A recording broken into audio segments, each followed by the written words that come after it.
How we doing? The Flames have lost their season opening game again.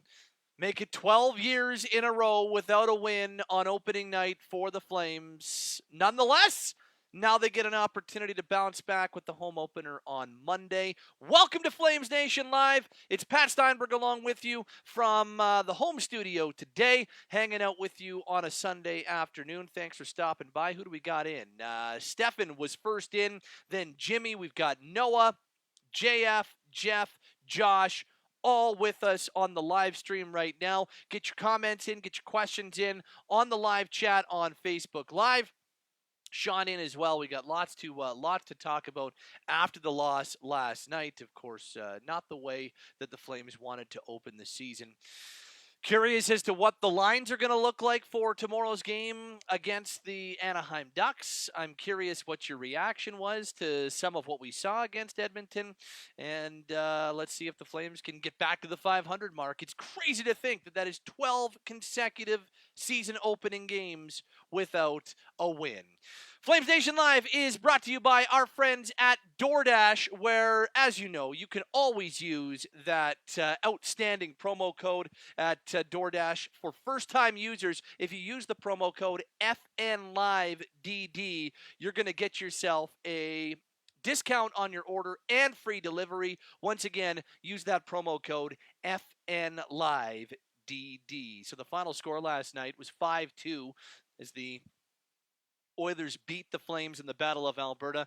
10th career hat trick for Connor McDavid.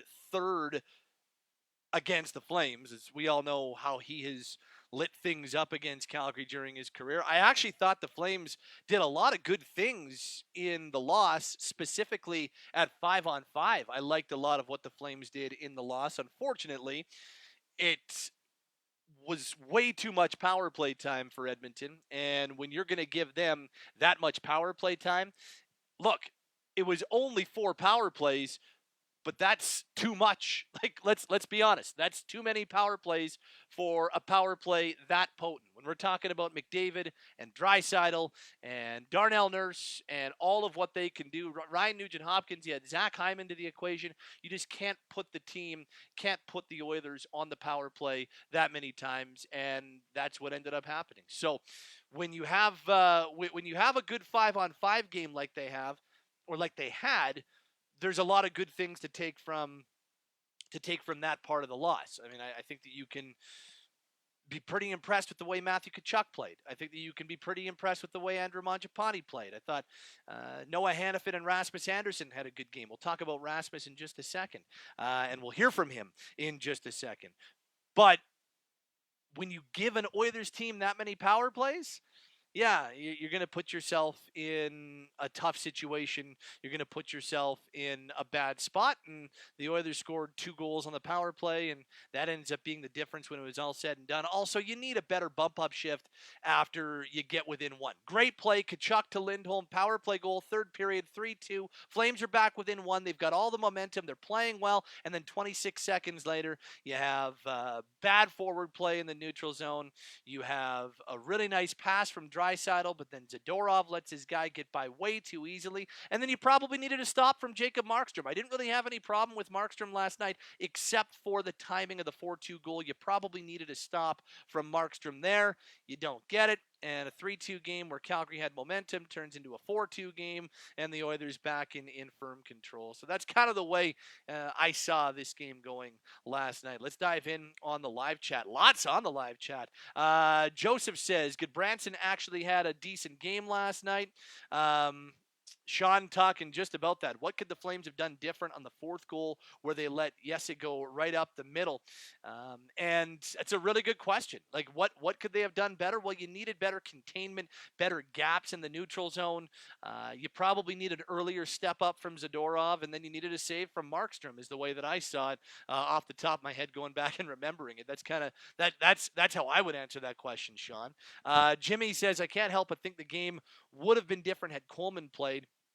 And I'm with you. I think having Coleman in the lineup and having him in the top 6, I think it would have made a difference because you're talking about a really strong 2-way player with speed that would have, I think, made a difference in last night's game. I'm not saying that it would have been the difference of a win or a loss. I'm not saying the Oilers wouldn't have won last night, but I do think it would have made a difference, and Coleman will make a difference. I truly do believe that this year for the Flames. Here's one from Josh. I liked their jam last night. A loss to the Oilers at home doesn't worry me much. They definitely played with a lot of fight. They definitely played with a little feistiness, especially in that first period. I think you could definitely tell there was a concerted effort to protect Jacob Markstrom. They did not like the Oilers around Markstrom's crease or any of the extra bumps that you saw. JF on the good side.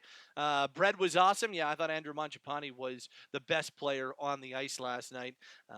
At least best player for Calgary last night. I think that Draisaitl was the best player on the ice for me.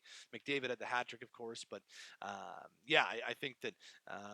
I think that Mangiapane was outstanding. And I can't imagine that we're very surprised that Mangiapane was as good as he was. I can't imagine that we're surprised that Mangiapane was one of Calgary's best players. And this one, before we dive into our next topic, keep getting your questions and comments in on the live chat right now. But Elias says, how come the Flames never win a season opener? If I had that answer, Elias, let me tell you, I'd be richer than I am. If I could give an answer as to why the Flames can never seem to win that season opener, I promise I would tell you. This portion of Flames Nation Live is brought to you by our friends at Deuce Vodka, where you can always pick up the Celebration Vodka wherever fine spirits are sold in Alberta. And if your local liquor store does not carry Deuce Vodka, make sure that they bring it in. I want to play you this from Rasmus Andersson today. Rasmus was fined $5,000 by the NHL for his altercation with Kailer Yamamoto in the first period. Did not like Yamamoto getting too close to Jacob Markstrom. Went after him a little bit. Got a double minor on the play, 2 for roughing, 2 for elbowing, and then fined $5,000 for roughing today as well. There were accusations of a Rasmus Andersson headbutt in that altercation. And on one video angle, it looked very much like a headbutt. On other video angles, you can tell that it wasn't.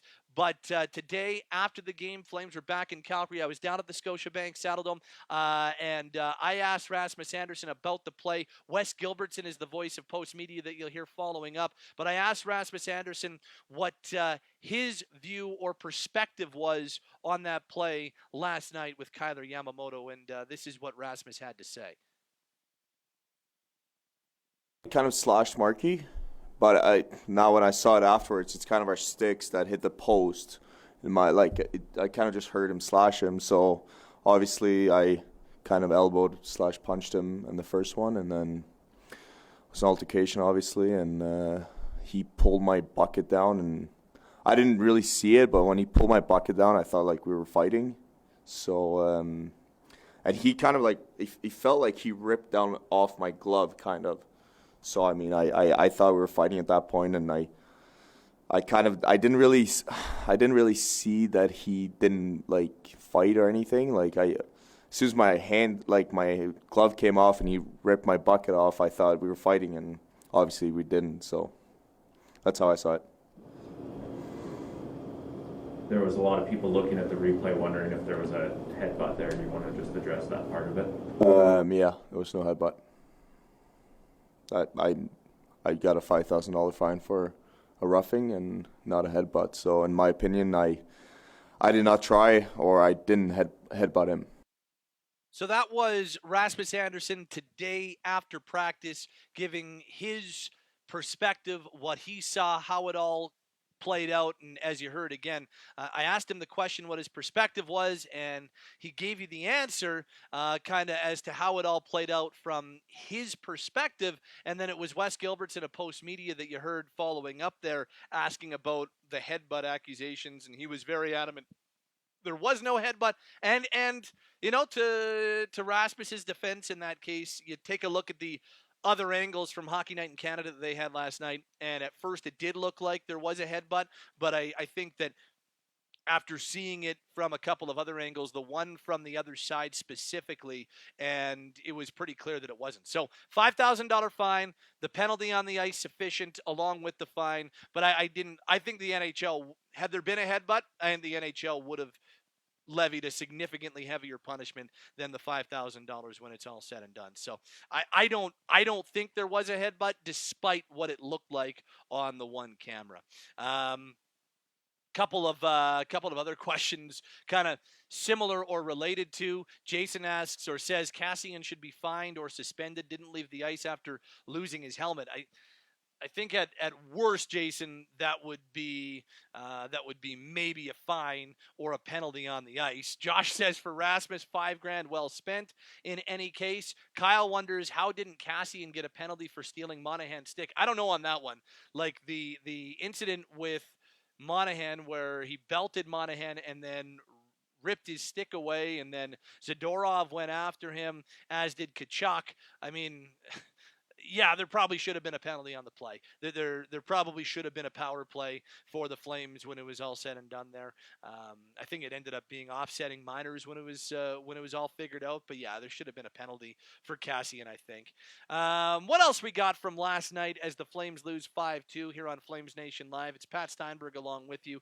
I wanted to make sure that we played that Rasmus Andersson part, and I also wanted to try out to see if we could get the video and the audio to work, and I think all things worked out. We're continually evolving on this live stream. Chris says, can we all pay $5,000 to rough up an Oiler? I don't know if it works that way. Chris also says, thought they outplayed them most of the night. And at 5-on-5, they did. The Flames were 63, almost 64% possession last night. They had the vast majority of the shot attempts at 5-on-5. Unfortunately, with all those shot attempts, and even Rasmus talked about this today, with all those shot attempts, they probably didn't get enough in terms of high-quality scoring chances. That's the next step now for the Flames, is to turn those to turn those attempts, and to turn that zone time, and to turn that possession into more high-quality chances. Jimmy says, what were the number of high-danger chances per team? Natural stat trick, Jimmy had them at 10-7 in favor of Calgary. So I think it ended up being like 52 or 54-32 were the 5-on-5 shot attempts, but just 10-7 high dangers. So you want the ratios to be a little bit more commensurate from shot attempts to high danger chances. That's going to be the next step for this team. And as Kyle says, too many penalties. And yes, that also is going to have to that's also going to have to be something that plays itself out. And that's going to have to be something that, especially against teams like Edmonton, Winnipeg, the team when Vegas is healthy, like the teams with the high-end power plays when they play Toronto, like stay out of the box. And against Edmonton, yeah, it's pretty important. Pat asks, Pat says, did Calgary have a designated captain last night? No, they have started the season without a captain, 4 alternates. Chris Tanev, Sean Monahan, Matthew Tkachuk, and Michael Backlund are the 4 alternate captains. So the Flames, as we expected, are starting the year without a captain. They will not have a captain for at least to start the 21-22 season. So we'll see. There's nothing to say they couldn't name a captain down the road. Just as of right now, they haven't decided to name a captain, and I honestly have no problem with that. I think that you can understand in a lot of ways why they have decided to go down that road. Jason says the Flames play a lot of Eastern teams to start. They don't play the Canucks till January 29th. Very odd. Well, yeah, the whole schedule is odd. They're on the road in Edmonton to start. Then they come home Monday to take on the Ducks for the home opener. And then Thursday of next week, or this coming week, they start off a 5-game road trip and they come back for a little bit. And then sometime in November, they got a 6-game road trip. So they got a 5 and a 6 in the first month of the season. So the whole schedule is very, very strange to start this year. They are loaded with home games in the back half of the season, however. Thanks for being with us on Flames Nation Live today. Flames Nation Live always brought to you by our friends at DoorDash. One more time, the promo code FNLiveDD. Get a discount on your first order and free delivery. Once again, FNLiveDD.